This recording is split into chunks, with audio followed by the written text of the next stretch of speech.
il faut quand même que les gens qui me regardent savent qu'en France, vous faites de la prison ferme.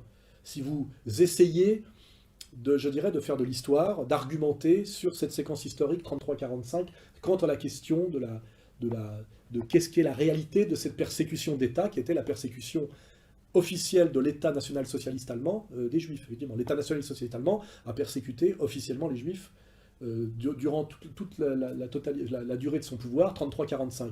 Mais après, quant à savoir quelles ont été la réalité de ces persécutions, il est interdit de se poser des questions au-delà de la vérité historique instituée par la force, par la prison, et qui est, on le sait, la vérité les conclusions de Nuremberg. Hein, voilà, c'est-à-dire d'un procès fait par les vainqueurs au lendemain de la guerre. Voilà, c'est la réalité. C'est un scandale pour les historiens, tous les historiens le savent, mais ils ferment leur gueule devant, comment dirais-je, leur patron qui est M. Nora, parce qu'ils ont peur je le dis une fois de plus, ils ont peur de la puissance, de la toute-puissance de la communauté organisée en France, c'est tout. Sinon, ils auraient le courage effectivement de dire Florisson a le droit de penser, enfin pas de penser, de produire ses preuves et ses textes, comparons en conscience, on s'en fout pas, mais normalement il est absolument anormal que dans une république et dans une démocratie, compte tenu des présupposés humanistes qui sont les nôtres, qui s'appuient effectivement sur la raison, le logos, etc., et aucune vérité révélée, transcendante, etc.,